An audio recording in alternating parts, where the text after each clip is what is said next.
Good morning students. बच्चों, आज हम जो पढ़ने जा रहे हैं वो बहुत ही इम्पोर्टेंट टॉपिक है और ध्यान से देखेंगे, ध्यान से सुनेंगे और एकाग्रचित होकर के देखेंगे तो ये टॉपिक आपको बहुत ही सरल लगने वाला है और आसानी से समझ में आने वाला है। तो ध्यान से देखना है, पूरा देखना है, ठीक है। तो आज हम बात करेंगे साबुन और अपमार्जक की। साबुन क्या काम आते हैं? कपड़ों को साफ करने के लिए, सफाई करने के काम में आते हैं साबुन। और अपमार्जक का काम भी क्या है? साफ करना। कपड़ों को धोने के लिए काम में लेते हैं हम डिटर्जेंट। डिटर्जेंट अपमार्जक को ही अंग्रेजी में बोलते हैं। जो डिटर्जेंट पाउडर आता है जिसमें हम कपड़ों को साफ करते हैं, उसकी जानकारी भी प्राप्त करेंगे और साबुन की जानकारी भी प्राप्त करेंगे आज हम। साबुन होते क्या हैं? साबुन से कपड़े साफ क्यों हो जाते हैं? साबुन से कपड़े साफ होने की प्रक्रिया क्या है?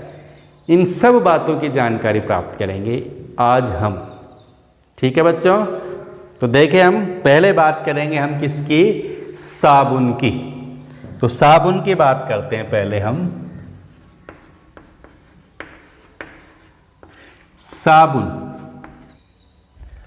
साबुन उच्च वसा अम्लों के सोडियम या पोटेशियम लवण होते हैं। उच्च वसा अम्ल से मतलब क्या है? अधिक कार्बन वाले वसा अम्ल। वसा अम्ल होते हैं कार्बनिक अम्ल, कार्बोक्सिलिक अम्ल को ही बोलते हैं वसा अम्ल। तो जो अधिक कार्बन वाले वसा अम्ल होते हैं उनके लवण होते हैं सोडियम लवण या पोटेशियम लवण होते हैं साबुन। उच्च वसा अम्लों के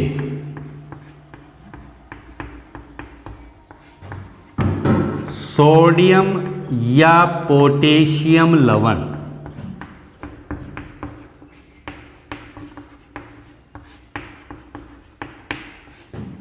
क्या होते हैं? साबुन होते हैं।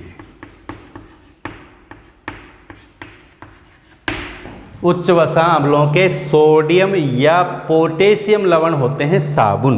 अब उच्च वसा अम्ल से क्या मतलब है? उच्च वसा अम्ल, देखो बच्चों, वसा अम्ल किसको कहते हैं? जो कार्बोक्सिलिक अम्ल होते हैं।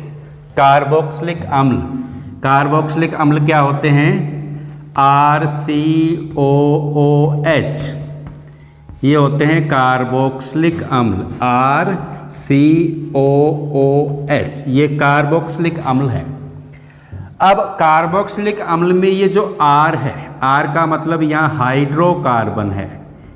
R का मतलब क्या है? यहाँ पर हाइड्रोकार्बन। ये जो R है इसमें कार्बन की संख्या 12 से 18 तक हो सकती है, ठीक है ना। उच्च वसा अम्ल का मतलब है दीर्घ कार्बन श्रृंखला। क्या?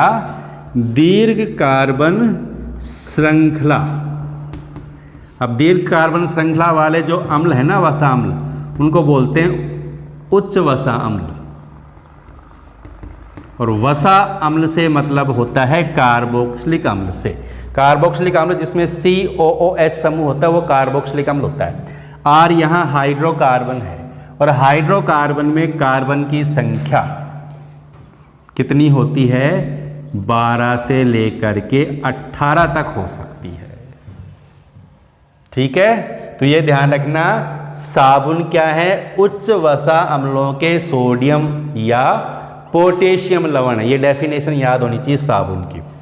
अब उच्च वसा अम्ल से मतलब है दीर्घ कार्बन श्रृंखला वाले वसा अम्ल, ठीक। और वसा अम्ल से मतलब है कार्बोक्सिलिक अम्ल।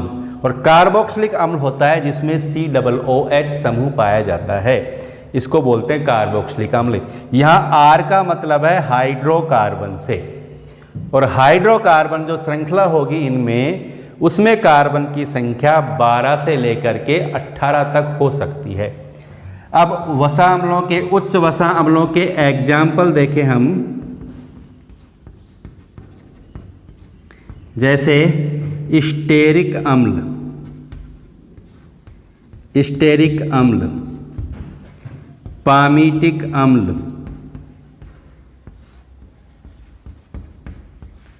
ठीक है, ये क्या है, उच्च वसा अम्ल हैं और इनके सोडियम लवण या पोटेशियम लवण है कौन, साबुन। अब साबुन का अगर हम रासायनिक सूत्र लिखें तो क्या लिख सकते हैं, साबुन का रासायनिक सूत्र होता है ये RCOO, यहाँ आ जाएगा Na, ठीक है, RCOONA, ये क्या है, साबुन। ठीक है बच्चों, ये साबुन का रासायनिक सूत्र है, ये पता होना चाहिए हमें। ठीक, कार्बोक्सिलिक अम्ल तो क्या है, RCOOH, और साबुन में इस H की जगह आ जाएगा क्या, ये सोडियम। ये तो है कार्बोक्सिलिक अम्ल और ये हो गया कार्बोक्सिलिक अम्ल का सोडियम लवण। ठीक, अब साबुन का एक एग्जाम्पल देखें हम, जैसे R की जगह कोई हाइड्रोकार्बन होगा, इसका उदाहरण देखें हम, जैसे C17, H35, COONA। ठीक है, ये एक साबुन का एग्जाम्पल हो गया। यहाँ R की जगह क्या आ गया, C17H35, और इसका नाम क्या है, सोडियम स्टीयरेट। C17H35COONA, इसका नाम क्या है, सोडियम स्टीयरेट। सोडियम स्टीयरेट, ठीक है, ये इसका रासायनिक नाम है। साबुन का सामान्य सूत्र तो हो गया RCOONA, और ये साबुन का एक स्पेशल एग्जाम्पल हो गया C17H35COONA, जिसका नाम है सोडियम स्टीयरेट। R की जगह यहाँ पर ये आ गया C17H35, यानी R ही बदलता है साबुन के अंदर। ठीक है ना, यहाँ R की जगह C17H35 हो गया, R की जगह दूसरा हाइड्रोकार्बन भी हो सकता है, उसमें कार्बन की संख्या 12 से लेकर के 18 तक कुछ भी हो सकती है। ठीक है, समझ में आ गई बात। कौन कौन सी बातें ध्यान रखनी है इसमें, सबसे पहला प्रश्न तो यहाँ बनता है कि साबुन क्या होते हैं, क्या होते हैं, उच्च वसा अम्लों के सोडियम या पोटेशियम लवण। दूसरी बात क्या रखनी है कि साबुन का रासायनिक सूत्र क्या होता है, RCOONA। किसी एक साबुन का उदाहरण लिखिए तो क्या लिखेंगे, सोडियम स्टीयरेट C17H35COONA। ठीक है, अब साबुन बनाने की जो प्रक्रिया है उसको बोलते हैं साबुनीकरण। क्या कहते हैं, साबुनीकरण। अब साबुनीकरण कैसे होता है, किस प्रकार साबुन बनता है, उसकी रासायनिक अभिक्रिया क्या है, उसको देखेंगे अभी हम।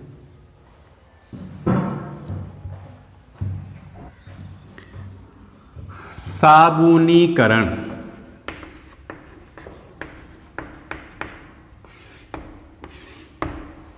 साबुनीकरण कैसे होता है, साबुन कैसे बनाया जाता है। देखो, जो तेल होते हैं, वनस्पति तेल जैसे सोयाबीन का तेल है, मूंगफली का तेल है, अरंडी का तेल है, इन तेलों का उपयोग करते हैं साबुन बनाने के लिए। इन तेलों को गर्म करके इनमें डाला जाता है सोडियम हाइड्रोक्साइड। क्या डाला जाता है, NaOH। NaOH क्या है, सोडियम हाइड्रोक्साइड, जिससे हमें प्राप्त हो जाता है साबुन। ठीक है, तो क्या करते हैं, क्या डालते हैं, वसा या तेल में क्या मिलाया जाता है, NaOH मिलाकर साबुन बनाते हैं। ये ध्यान रखेंगे, है ना। अब वसा या तेल का सूत्र क्या है, देखो, CH2 CH2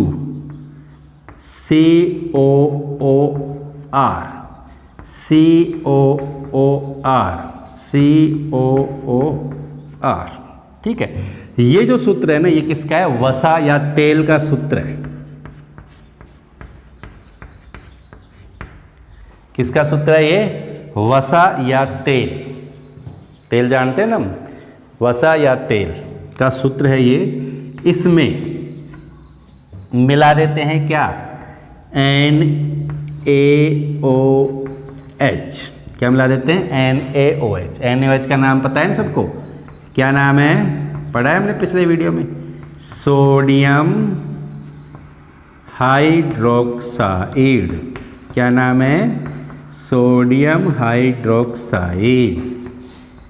ठीक है, इसके 3 अणु लेते हैं। अब ये क्रिया करेंगे, कैसे होगी क्रिया, देखो यहाँ से ये बंध टूट जाएगा Na और OH के बीच का, ठीक, और यहाँ से ये बंध टूट जाएगा। ठीक है बच्चों, ये बंध यहाँ से टूटेगा, ये बंध यहाँ से, तो ये Na तो आ जाएगा इसके साथ, RCOONA, COOR है ना ये, तो क्या बना लेगा ये, RCOONA।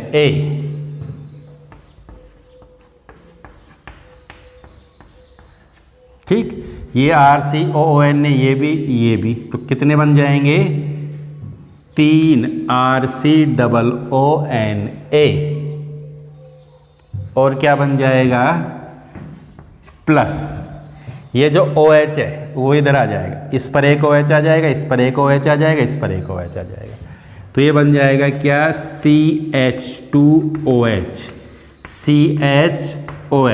CH2OH। ध्यान से देखना है बच्चों, अभिक्रिया सरल है, थोड़ा सा देखेंगे ध्यान से तो समझ में आ जाएगी। दोबारा समझो, ये सूत्र किसका है, वसा या तेल का। ठीक, CH2 यहाँ क्या जुड़ा हुआ है, COOR। अभिक्रिया किससे कराई, NaOH से। क्या हुआ, यहाँ से बंध टूट गया, तो ये ये जो है ना COOR और ये Na, ये बदल गया किसमें, RCOONA में। किसमें बदल गया, RCOONA में। और ये CH2, ये OH आ गया, इस CH पर दूसरा OH आ गया, इस CH2 पर तीसरा OH आ गया। 3 है ना, 3 ही Na 3 ही OH है, तो 3 Na तो इन तीनों पर आ गए, 3 OH इन तीनों पे आ गए, तो ये तो बन गया, इसका नाम है ग्लिसरॉल। इसका नाम क्या है, ग्लिसरॉल। और ये जो बन गया क्या है, ये है साबुन। ठीक, तो इस प्रकार प्राप्त हो जाता है हमें साबुन। समझ में आ गया किस तरह प्राप्त हुआ साबुन। ठीक है, अब देखो ये जो साबुन बना है, साबुन के साथ होता है ग्लिसरॉल। अब साबुन और ग्लिसरॉल दोनों एक साथ होते हैं, तो जिस पात्र में साबुन और ग्लिसरॉल बनाया जाता है उसमें डालते हैं नमक, यानी NaCl।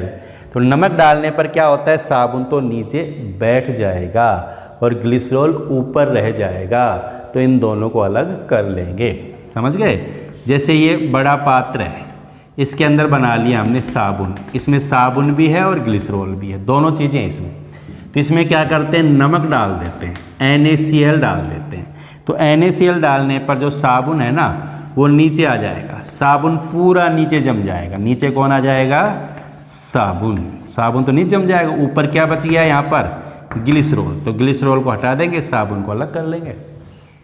इस तरह प्राप्त कर लेते हैं साबुन। और ये पूरी प्रक्रिया क्या कहलाती है, साबुनीकरण कहलाती है।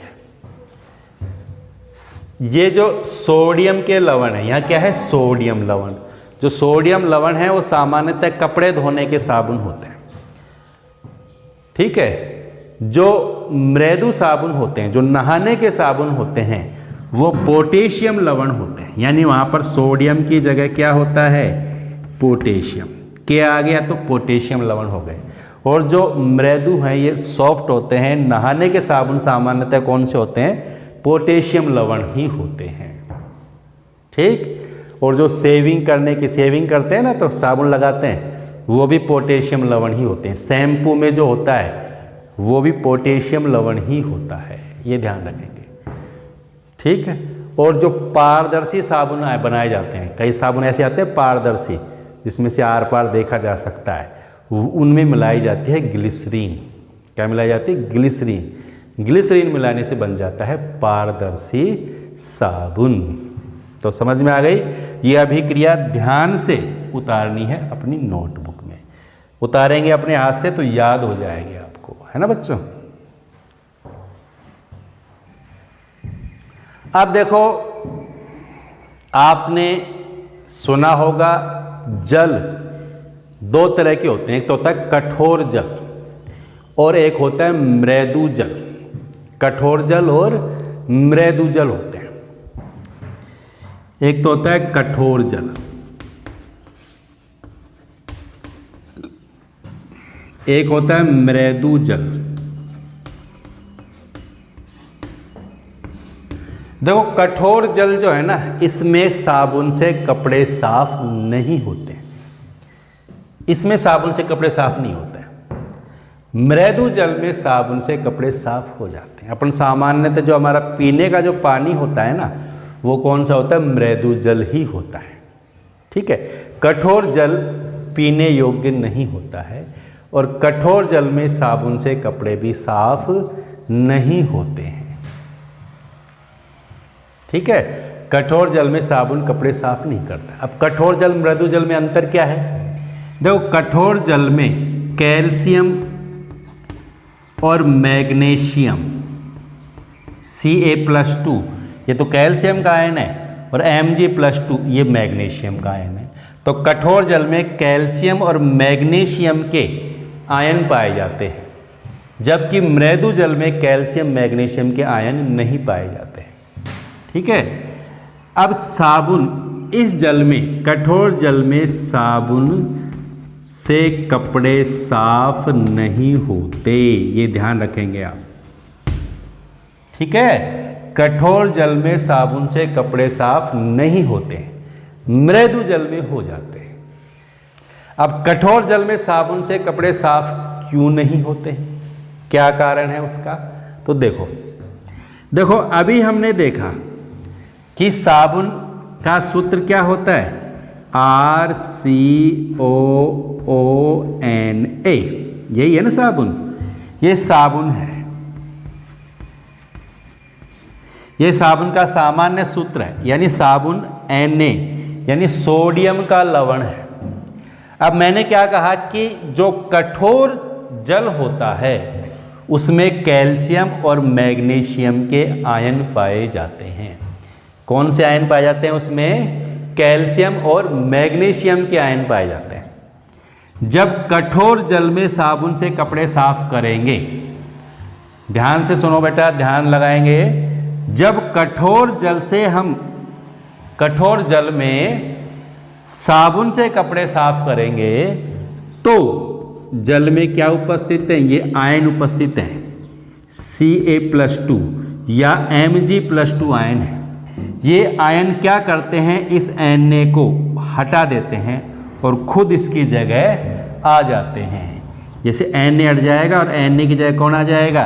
ये आ जाएगा Ca+2, ठीक है। जब Na की जगह Ca+2 आ जाएगा तो ये किस में बदल जाएगा? ये Na तो हट जाएगा यहाँ से और इसकी जगह आ जाएगा ये Ca, ठीक। Ca पर 2 है प्लस का, तो यहाँ आ जाएगा होल ट्वाइस, तो ये बन जाएगा। और Na क्या हो जाएगा? अलग। Na किसके रूप में अलग हो गया? प्लस के रूप में।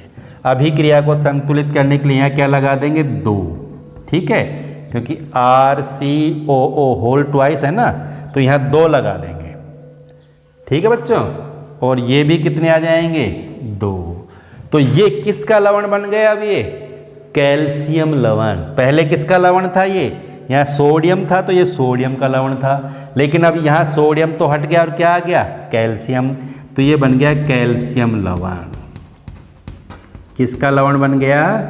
कैल्शियम का। इसी तरह अगर मैग्नीशियम से क्रिया होती है, अब मैग्नीशियम भी तो है ना यहाँ पर, तो मैग्नीशियम से जब क्रिया होती है साबुन की, ये साबुन है, तो क्या करेगा? यहाँ से सोडियम हट जाएगा और उसकी जगह कौन आ जाएगा? मैग्नीशियम आ जाएगा, ठीक। तो यहाँ कौन आ जाएगा? मैग्नीशियम। तो ये बन जाएगा मैग्नीशियम का लवण। ये किसका लवण बन गया? मैग्नीशियम का लवण। तो साबुन से जब कठोर जल में हम कपड़े साफ कर रहे हैं तो कठोर जल में जो कैल्शियम और मैग्नीशियम के आयन उपस्थित हैं वो साबुन से क्रिया करके उसको किस में बदल देते हैं? कैल्शियम के लवण और मैग्नीशियम के लवण में बदल देते हैं। और ये जो कैल्शियम और मैग्नीशियम के लवण जो है ना, ये दोनों, ये भी और ये भी, ये जल में क्या हैं? अघुलनशील। जल में क्या है? ये अघुलनशील, जल में नहीं घुलते हैं। ये जल में नहीं घुलते हैं, इसलिए ये कपड़ों पर अवक्षेपित हो जाते हैं या कपड़ों पर जमा हो जाते हैं, ठीक है, जिसके कारण कपड़े साफ नहीं होते हैं। समझ में आ गई बच्चों? दोबारा सुनेंगे, ध्यान से सुनेंगे, इंपॉर्टेंट क्वेश्चन बनता है यहाँ पर। एग्जाम में आएगा क्वेश्चन कि कठोर जल में साबुन से कपड़े साफ क्यों नहीं होते, तो उसका आंसर आपको देखो यहाँ मिल रहा है। पहली बात तो ये ध्यान रखेंगे कि कठोर जल में कौन से आयन पाए जाते हैं? कैल्शियम और मैग्नीशियम के आयन पाए जाते हैं। क्या करते हैं ये आयन? ये आयन साबुन से क्रिया करके और साबुन को किस में बदल देते हैं? कैल्शियम के लवण और मैग्नीशियम के लवण में बदल देते हैं। और ये लवण क्या है? जल में अघुलनशील, जल में नहीं घुलते हैं, इस कारण ये नीचे बैठ जाते हैं, यानी अवक्षेपित हो जाते हैं। कपड़ों पर अवक्षेपित हो जाएंगे ये और कपड़े साफ नहीं होंगे। ठीक, ये जो सोडियम लवण है साबुन, ये तो पानी में घुल जाता है, घुलने के कारण कपड़ों को साफ करता है, लेकिन जैसे ही कठोर जल में इन आयनों से क्रिया करेगा तो ये लवण बन जाएंगे जो पानी में घुलते ही नहीं है, और ये घुलेंगे नहीं पानी में तो कपड़े भी साफ नहीं होंगे। क्लियर हो गई बच्चों? तो ये ध्यान रखेंगे आप। अब बात करते हैं हम किसकी? अपमार्जक की। अपमार्जक क्या होते हैं और अपमार्जक की आवश्यकता क्यों है? कपड़े साफ करने के लिए तो हम साबुन का भी यूज कर सकते हैं, साबुन भी तो कपड़ों को ही साफ कर रहा है ना, और अपमार्जक भी कपड़ों को साफ कर रहा है। फिर अपमार्जक का उपयोग क्यों करें हम, या अपमार्जक क्यों बनाए गए फिर जब साबुन थे तो?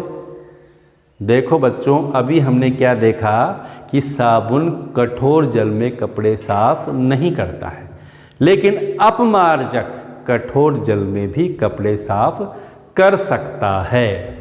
क्या होते हैं अपमार्जक और ये कठोर जल में भी कपड़े साफ क्यों करते हैं, इसकी बात करेंगे अभी हम आगे। ठीक, अपमार्जक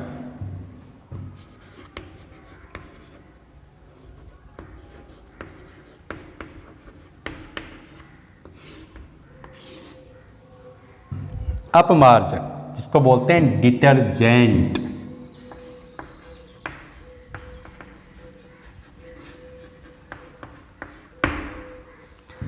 अपमार्जक होते क्या है? रासायनिक रूप से अपमार्जक क्या है? अपमार्जक होते हैं sodium alkyl sulphate, sodium alkyl sulphate, R का मतलब यहाँ एल्किल से है, O SO3 माइनस Na+, ठीक है, सोडियम एल्किल सल्फेट, ये सोडियम, ये एल्किल, ये सल्फेट, या ये होते हैं sodium alkyl benzene sulphonate, sodium alkyl benzene sulphonate, इसका सूत्र क्या होगा? C6H5SO3 माइनस Na+, ठीक है बच्चों, सोडियम एल्किल बेंजीन सल्फोनेट या सोडियम एल्किल सल्फेट, दोनों का नाम ध्यान रखेंगे। सोडियम एल्किल सल्फेट, यहाँ तो एक आर है, यहाँ आर के साथ C6H5 भी है, ये बेंजीन होता है। OSO3 माइनस Na, यहाँ O नहीं है, देखो यहाँ केवल SO3 माइनस Na+ है, ठीक है, ये ध्यान रखेंगे दोनों में क्या अंतर है। यहाँ R है केवल, यहाँ R के साथ C6H5, यहाँ एक O और है एक्स्ट्रा, यहाँ O नहीं है, यहाँ केवल SO3 माइनस है, ठीक, Na+ दोनों में।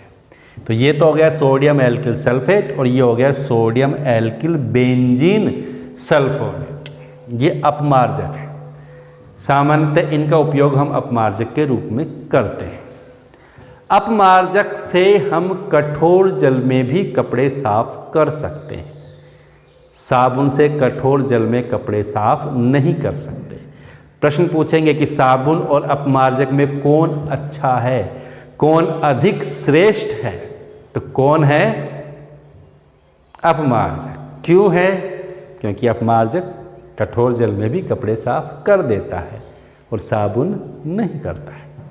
अब प्रश्न बनता है कि अपमार्जक कठोर जल में भी कपड़े साफ क्यों कर देता है? उसका कारण क्या है? देखो, अभी हमने देखा था कि कठोर जल में कौन होते हैं? कौन होते हैं कठोर जल में? कैल्शियम व Mg+2 के आयन होते हैं कठोर जल में, ठीक है। जब हम अपमार्जक को कठोर जल में घोलेंगे तो कठोर जल में उपस्थित Ca+2 आयन और मैग्नीशियम के आयन अपमार्जक से सोडियम आयन को क्या कर देंगे? प्रतिस्थापित कर देंगे। यानी यहाँ से Na+ हट जाएगा और उसकी जगह कौन आ जाएगा? Mg+2 या Ca+2 आयन आ जाएगा। यही तो होगा ना। जब इसको कठोर जल में घोलेंगे तो ये आयन है, ये क्या करेंगे?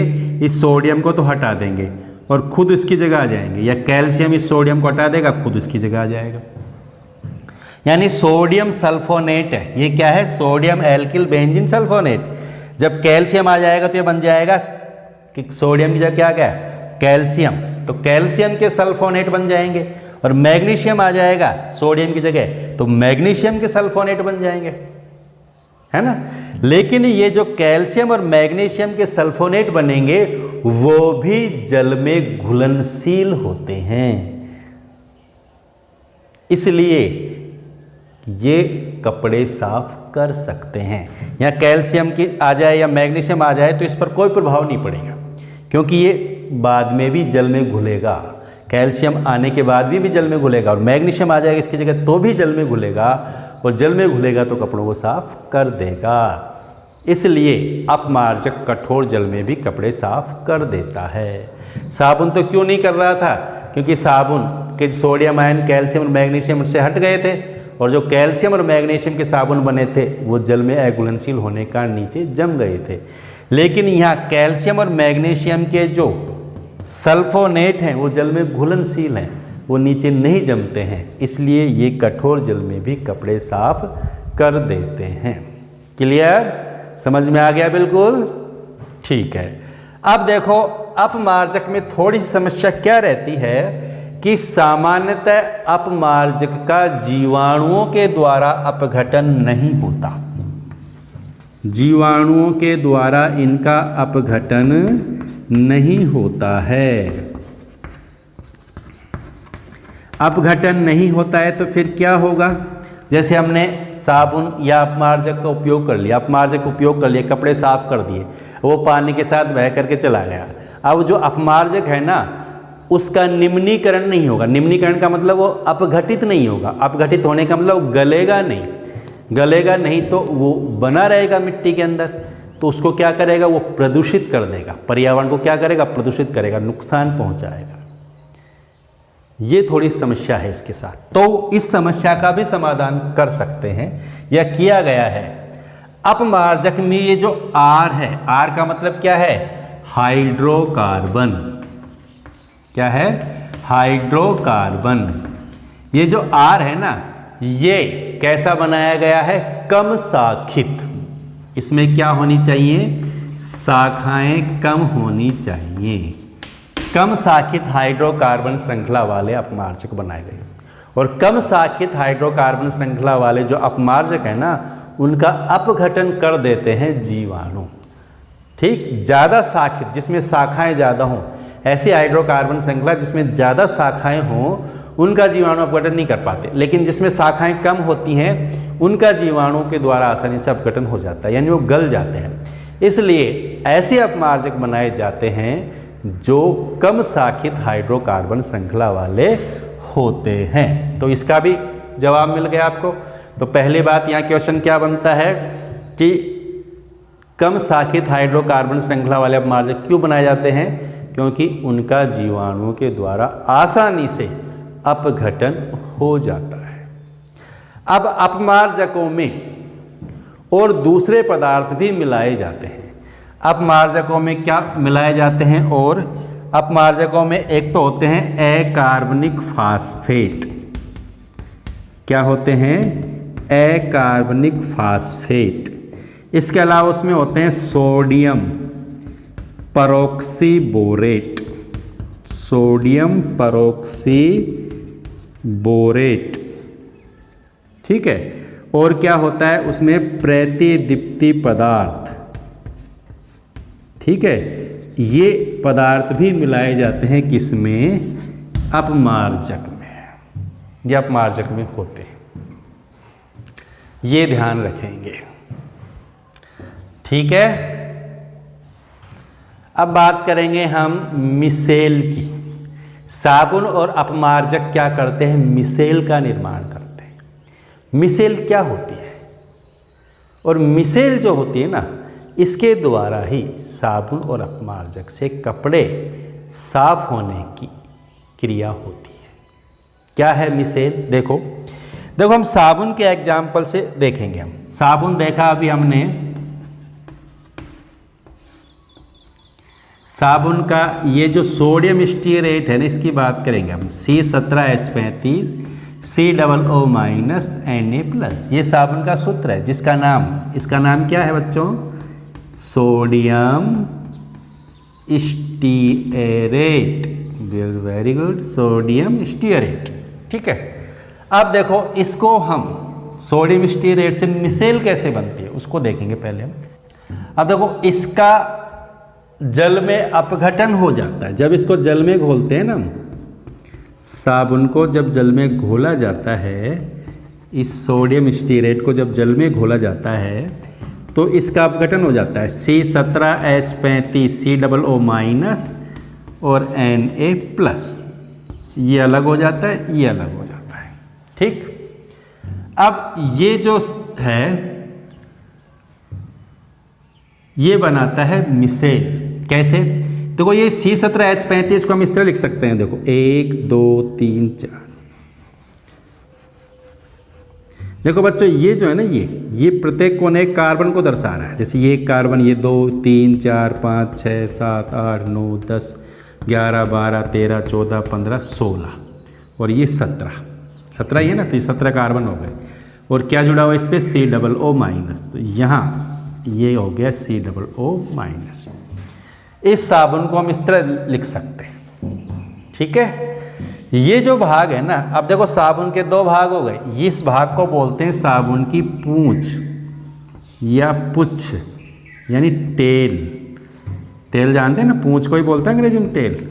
और ये है साबुन का हेड, यानी सिर, यानी शीर्ष, ठीक है बच्चों। ये जो है ना इसकी पूंछ, ये जल में अविलय है। जल में क्या है? ये अविलय। लेकिन तेल में विलय होती है। किस में विलय है? ये तेल में। ये ध्यान रखना। साबुन की ये जो पूंछ है, ये जो हाइड्रोकार्बन सिरा है, ये जल में तो है अविलय, लेकिन तेल में क्या है? विलय। ये जो C17H35 है ना, ये इसी को हमने इस तरह लिख दिया, ठीक।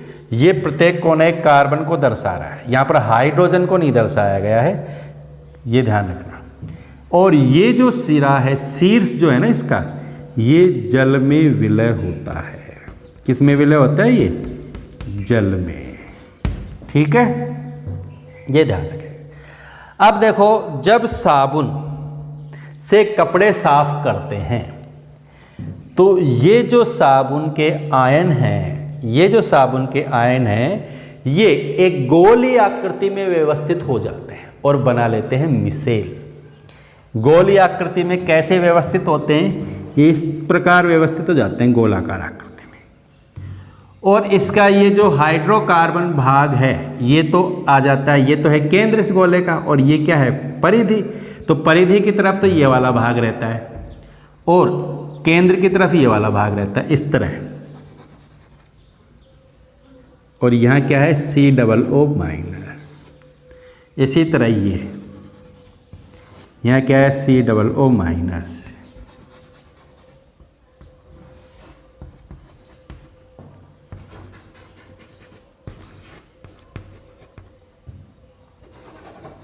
इस तरह ये सारे व्यवस्थित हो जाते हैं गोलाकार आकृति में। और इसको बोल देते हैं हम क्या, मिसेल। क्या बोलते हैं बच्चों इसको, मिसेल। इस तरह बन जाती है क्या, मिसेल। इस तरह मिसेल का फॉर्मेशन हो जाता है, मिसेल का निर्माण हो जाता है। ये बन गई मिसेल। क्या बन गई, ये मिसेल बन गई, बन गई मिसेल। इसको बोलते हैं मिसेल। ठीक, क्या कहा मैंने, दोबारा सुनेंगे। साबुन को जब जल में घोलते हैं तो इसका अपघटन हो गया, और ये जो है ना, ये C17H35, इसको हम इस तरह लिख देंगे। यहाँ प्रत्येक कोना एक कार्बन को दर्शा रहा है। ठीक, ये साबुन का सिर है, ये पूंछ है। पूंछ तो जल में अविलय है, तेल में विलय है, और सिर क्या है, जल में विलय है। ठीक, और ये पास पास व्यवस्थित होकर के गोलाकार आकृति में, ये गोलाकार आकृति में इस तरह व्यवस्थित हो जाती है, जिसमें ये जो इसकी पूंछ है ये तो केंद्र की तरफ आती है, और इसका जो ये शीर्ष है ये बाहर की तरफ रहता है। ठीक, तो ये बन जाती है मिसेल। इसका चित्र आ जाता है एग्जाम में, किस प्रकार बनती है मिसेल, ये ध्यान रखेंगे आप। अब साबुन कपड़े पर जो गंदगी है, कपड़े पर जो मैल है, वो कैसे साफ कर देता है साबुन, उसकी बात करेंगे। तो बच्चों मैं आपसे एक बात पूछता हूं, आपके कपड़े सबसे ज्यादा गंदे किस जगह से होते हैं? सबसे ज्यादा गंदे, देखा बताओ कहां होते हैं, सोचो। सबसे ज्यादा गंदे होते कॉलर पर। आप एक दिन कपड़े को पहनोगे तो कहीं और कहीं से गंदा होगा नहीं होगा, पर कॉलर पर कपड़े गंदे जरूर हो जाएंगे, हो जाते हैं ना। या फिर यहाँ बाजू के ऊपर जो हमारी बॉडी के टच में रहता है, वहाँ पर भी कपड़े क्या हो जाते हैं, उसके नीचे देखोगे तो आपको गंदगी दिखाई देगी, और यहाँ पर तो दिखाई देगी ही देगी। क्यों, क्या कारण है इसका? देखो बच्चों, कपड़े गंदे होने का कारण है चिकनाई। यहाँ क्या होती है, अपने शरीर की चिकनाई लग जाती है कपड़े पर, और उस चिकनाई के कारण जो मैल होता है, जो मिट्टी होती है, वो चिपक जाती है उस जगह, और कपड़े गंदे हो जाते हैं।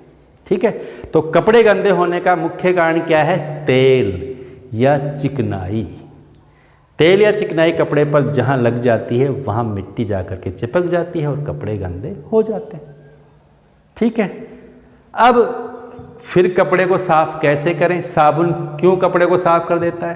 तो साबुन का काम क्या है? साबुन जो कपड़े पर तेल या चिकनाई जो है ना, उसको पानी में घोल देता है। कपड़े पर उपस्थित तेल या चिकनाई को हटा करके पानी में घोल देता है, तो कपड़े से तेल चिकनाई हट जाएगी तो मिट्टी हट जाएगी, कपड़े साफ हो जाएंगे। फिर साबुन ये काम कैसे करता है? देखो, जैसे मान लीजिए ये है कपड़ा, क्या है ये? कपड़ा मान लिया हमने, और ये कपड़े पर क्या है? तेल। तेल लग गया। अब आप कहोगे सर तेल थोड़ी लगता है हमारे रोज, लेकिन बच्चों चिकनाई लग जाती है, अपनी बॉडी की चिकनाई ही कपड़ों पर लग जाती है, उससे कपड़े गंदे हो जाते हैं। तो ये चिकनाई है मान लीजिए, ये तेल है मान लीजिए। अब जब हम इसको पानी में भिगोकर इस पर साबुन लगाते हैं या इसको अपमार्जक में भिगोते हैं, तो क्या होता है? देखो, ये जो हाइड्रोकार्बन, ये जो पूंछ है साबुन की, ये क्या है? तेल में विलय लिखा हुआ है ना, तेल में घुल जाती है ये पूंछ। तो जब साबुन से कपड़े साफ करेंगे तो ये जो पूंछ है वो इस कपड़े पर स्थित तेल में घुल जाती है, और इस तेल के चारों तरफ बना लेती है मिसेल। ये पूंछ जो है इस तेल में घुल जाएगी इस तरह, और ये है इसका शीर्ष। शीर्ष को मैं गोला बना करके माइनस लगा रहा हूँ, इसका मतलब COO- से है। ठीक, इस तरह इस तेल के चारों ओर मिसेल बन गई ना मिसेल। ये जो हाइड्रोकार्बन भाग है यानी ये जो पूंछ है साबुन की वो तेल में विलय है, और तेल में विलय होने के कारण कपड़े पर जो तेल होता है उसकी तरफ ये पूंछ चली जाती है, यानी उस तेल में घुल जाती है। और ये इसका शीर्ष जो है वो जल में घुलता है, कपड़े पर जल भी है तो ये भाग तो जल में घुला रहता है और ये घुल जाता है तेल के अंदर। ठीक, अब जब हम कपड़े को रगड़ते हैं तो क्या होता है, ये साबुन इस तेल की बूंद को खींच करके पानी के अंदर घोल देता है, और जब ये तेल की बूंद पानी में घुल जाती है तो कपड़े साफ हो जाते हैं। तेल जब घुल जाएगा तो कपड़ों पर स्थित जो मैल है, जो मिट्टी है, जो रेत है, वो भी पानी में घुल जाएगा और कपड़ा साफ हो जाएगा। है ना, बिल्कुल सरल प्रक्रिया। तो कपड़े क्यों साफ हो जाते हैं साबुन से, समझ में आ गया? बिल्कुल ठीक है बच्चों, ध्यान से देखोगे पूरे वीडियो को तो बहुत अच्छी तरह से समझ में आ जाएगा और याद भी हो जाएगा। आज जो हमने टॉपिक पढ़ा है ये इम्पोर्टेंट टॉपिक है एग्जाम की दृष्टि से। यहाँ कई तरह के प्रश्न बनते हैं। पहला प्रश्न बनता है साबुन क्या होते हैं। ठीक है, साबुन और अपमार्जक में कौन श्रेष्ठ हैं? साबुन कठोर जल में कपड़े साफ क्यों नहीं करते हैं? साबुनीकरण क्या होता है? ठीक, अपमार्जक रासायनिक रूप से क्या होते हैं? मिसेल क्या होती है? साबुन से कपड़े साफ क्यों होते हैं, या साबुन से कपड़े साफ होने की क्या प्रक्रिया है? ठीक, इन सभी प्रश्नों के जवाब मिल गए होंगे आपको इस वीडियो को देख करके। तो ध्यान से देखना है, पूरा देखना है, तो वीडियो आपको बहुत अच्छी तरह समझ में आएगा। और जिसने अभी भी चैनल को सब्सक्राइब नहीं किया है वो चैनल को सब्सक्राइब करें, लाइक करें, शेयर करें। ठीक है।